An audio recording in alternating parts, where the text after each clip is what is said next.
perkenalkan nama saya Wida Nurafika, saya dari pemerintah Kabupaten Semarang. Di sini saya mempunyai tugas yaitu untuk mewawancara teman sebaya terkait dengan bela negara. Kalau boleh tahu ini dengan siapa? Distra. Baik Mbak Distra, apakah Mbak Distra bersedia atau berkenan saya wawancara terkait bela negara? Ya. Kalau begitu langsung saja ke pertanyaan pertama ya Mbak Distra. Menurut Mbak Distra, apa itu bela negara?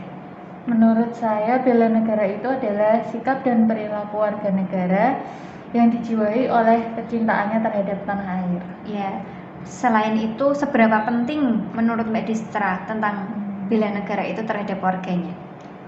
Menurut saya sangat penting karena tanpa adanya bela negara dan wawasan bernegara, warga negara tidak akan mencintai negara kita. Oh ya, jadi menurut Mbak Distra, bela negara itu merupakan salah satu cara atau poin lah untuk warganya itu mencintai negaranya, seperti itu. Ya. Ya, kalau seperti itu bagus. Untuk itu pertanyaan ketiga, kira-kira Mbak Distra sebagai wujud cintanya Mbak Distra, apakah ada produk dalam negeri yang Mbak Distra punya dan Mbak Distra sering pakai? Ya, ada tentunya. Contohnya ini batik yang saya pakai saat ini. Menggunakan batik ya? Itu merupakan produk lokal Indonesia dan saya bangga ketika pakai batik. Ya. Kemudian ke pertanyaan selanjutnya Mbak Distra, menurut Anda di Indonesia itu kan terkenal dengan keberagaman, banyaknya perbedaan, entah itu agama, suku, budaya, ataupun adat istiadat. Nah, itu menurut pandangan Mbak Distra itu akan menimbulkan konflik atau tidak? Jika iya, bagaimana cara untuk menekan supaya tidak konflik itu tidak terjadi? Tentu saja itu pasti akan menimbulkan konflik ya, suatu perbedaan itu. Kemudian menurut saya cara untuk meminimalisirnya adalah dengan setiap warga negara itu menumbuhkan rasa Bhinneka Tunggal Ika seperti semboyan negara kita itu ya, berbeda-beda tapi tetap satu jua. Dengan begitu akan saling menghormati perbedaan di antara satu sama lain. Jadi lebih ke ditekankan kita saling menghormati dan menghargai perbedaan itu sendiri ya, supaya tidak terjadinya konflik. Ya, benar. Pertanyaan terakhir ya Mbak Distra, satu lagi.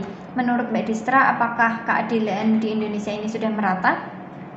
Menurut saya sejauh ini mulai terlihat sedikit merata ya, namun dengan begitu, namun belum semuanya belum merata semuanya gitu. Masih ada daerah-daerah terpencil juga yang harus diperhatikan. Oh iya, kalau begitu sekian dari wawancara dari saya. Terima kasih atas waktunya ya Mbak Distra, saya undur diri. Semoga sehat selalu. Terima kasih. Bisa diperkenalkan dengan kakak siapa? Dengan Yesmi. Kakak, saya boleh wawancara tentang bela negara? Boleh. Pertanyaan yang pertama, apa yang Anda ketahui tentang bela negara? Bela negara adalah sikap dan perilaku warga negara yang dijiwai oleh kecintaannya kepada negara, kesatuan Republik Indonesia yang berdasarkan Pancasila dan Undang-Undang Dasar 1945. Dan untuk pertanyaan kedua, seberapa penting bela negara dan wawasan kebangsaan sebagai warga negara? Menurut saya sangat penting karena untuk menjaga keutuhan NKRI. Pertanyaan yang ketiga, sebagai wujud pemahaman wawasan kebangsaan, apakah Anda hafal Pancasila? Iya. Tolong sebutkan. Pancasila, 1. Ketuhanan yang Maha Esa, 2. Kemanusiaan yang adil dan beradab, 3. Persatuan Indonesia, 4. Kerakyatan yang dipimpin oleh hikmat kebijaksanaan dalam permusyawaratan dan perwakilan, 5. Keadilan sosial bagi seluruh rakyat Indonesia. Untuk pertanyaan yang keempat, sebutkan contoh penerapan sila Pancasila keadilan sosial bagi seluruh rakyat Indonesia. Penerapannya menurut saya dengan cara bergotong royong dengan semua anggota masyarakat untuk menyelesaikan pekerjaan sulit. Ya, untuk pertanyaan yang kelima, rela berkorban adalah salah satu nilai bela negara. Apa saja sikap rela berkorban yang sudah Anda terapkan? Dengan cara saat kita membuat makanan dan makanannya lebih kita berikan kepada tetangga atau masyarakat yang membutuhkan. Terima kasih. Sama-sama. Perkenalkan, nama saya Syifa Anissa Rahma, siswi dari Oke, siap Mbak Siva. Ini aku mau wawancara ya. Yang pertama, soal apa sih yang Mbak Siva ketahui tentang bela negara? Bela negara itu suatu kegiatan untuk membela negara. Ya, selanjutnya, seberapa penting sih bela negara dan wawasan kebangsaan sebagai warga negara? Sangat penting. Terus Mbak Syifa kan tahu ya untuk sila kedua Pancasila.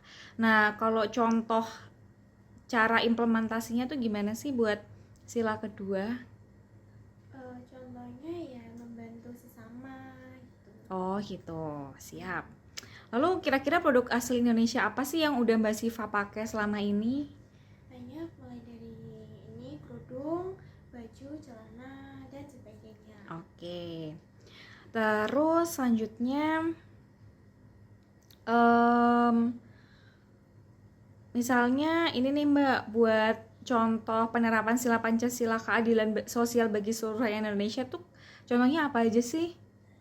Bergaul tanpa membedakan suku, ras, Mm-mm. dan agama. Pokoknya bergaul sama siapa aja gitu. Oke.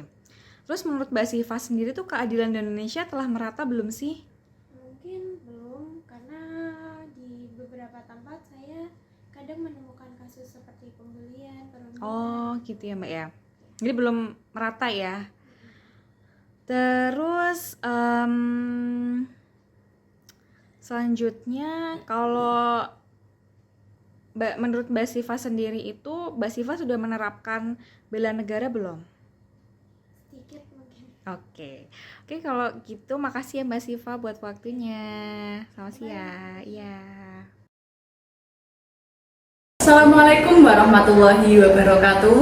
Perkenalkan, nama saya Ana Nadiroh dari kelompok 1 gelombang 7. Di sini saya akan mewawancarai rekan kerja saya di Puskesmas Sarang 1 mengenai aksi bela negara. Sebelumnya perkenalan dulu, Mbak. Oke, terima kasih. Assalamualaikum warahmatullahi wabarakatuh. Perkenalkan, nama saya Lilis Mundrijana. Saya adalah penyuluh kesehatan masyarakat di Puskesmas Sarang 1. Nah, langsung saja ya. Terima kasih untuk perkenalannya. Ini langsung saja ke pertanyaan pertama. Apa yang Anda ketahui mengenai bela negara? Oke, bela negara kalau menurut saya itu adalah sikap dan perilaku kita terhadap negara. Jadi gimana caranya kita untuk membela negara kita. Nah, kemudian seberapa penting sih bela negara dan wawasan kebangsaan itu bagi warga negara? Penting sekali, karena kan itu adalah kunci utama buat kita supaya negara ini lebih tangguh lagi. Jadi andil kita sangat banyak di sini. Sebagai wujud pemahaman wawasan kebangsaan, pasti hafalkan ya tentang Pancasila. Hafal dong. Nah, coba sebutkan salah satu contoh yang mengimplementasikan sila keempat yang sudah Anda terapkan dalam kehidupan sehari-hari maupun di kehidupan Puskesmas Sarang 1. Oke, untuk sila keempat ini tentang musyawarah. Saya sudah melakukan musyawarah di sini dalam setiap kegiatan, misalkan rapat atau diskusi, kita tidak bisa mengambil mengambil keputusan ya secara sepihak, harus musyawarah dulu dengan yang lainnya. Kemudian untuk sila kelima itu kan berbunyi keadilan sosial bagi seluruh rakyat Indonesia. Nah, menurut pandangan Anda gimana nih keadilan di Indonesia itu sudah seperti apa? Sudah merata apa belum? Ini kalau menurut saya keadilan di Indonesia masih kurang merata. Kita ambil contoh saja kasus yang biasanya ada di berita.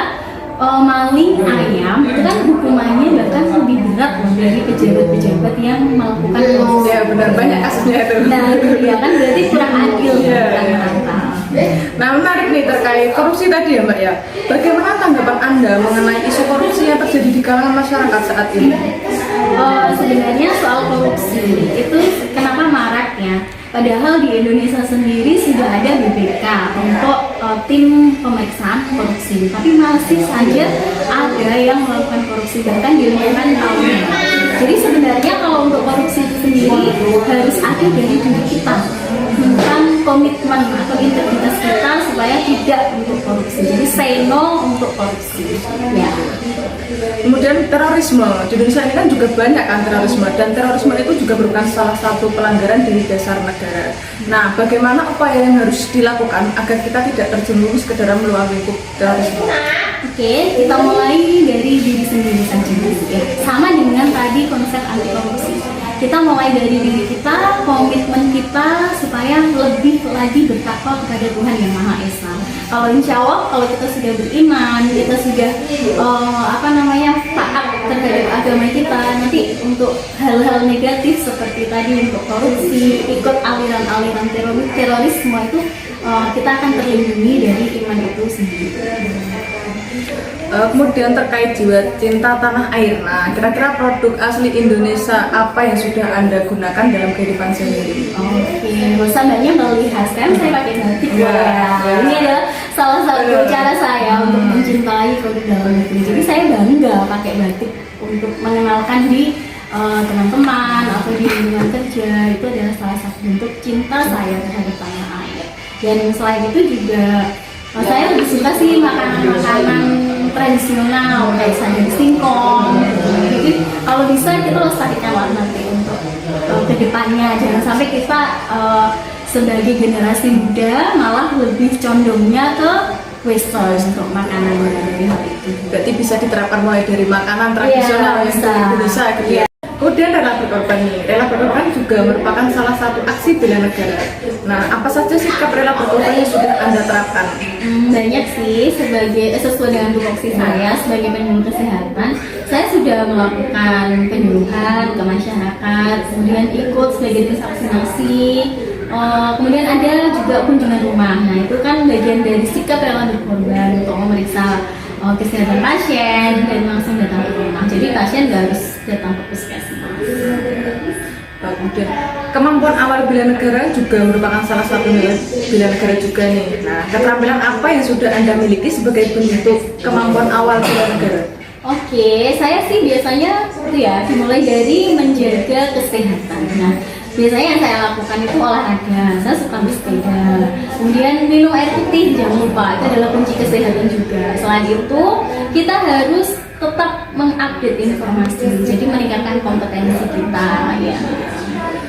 Terakhir nih, sebagai kesimpulan juga, menurut Anda bagaimanakah tingkat kesadaran bela negara pada masyarakat Indonesia saat ini?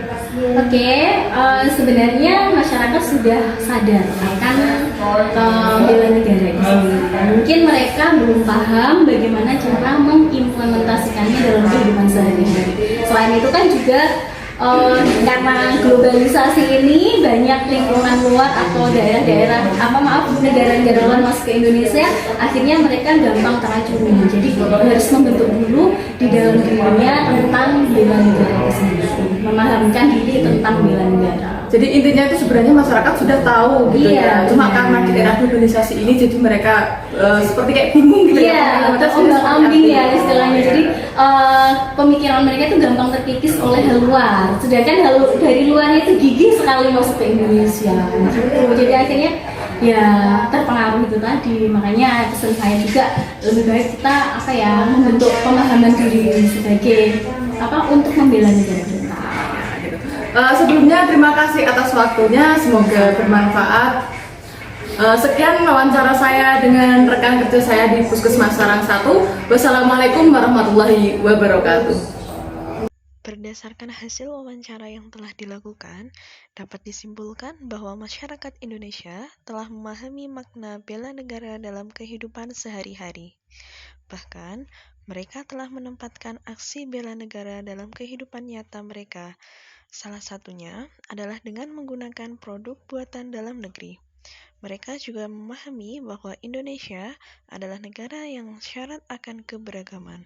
Sehingga berkat kesadaran itulah yang melahirkan sikap saling menghormati di tengah perbedaan yang ada.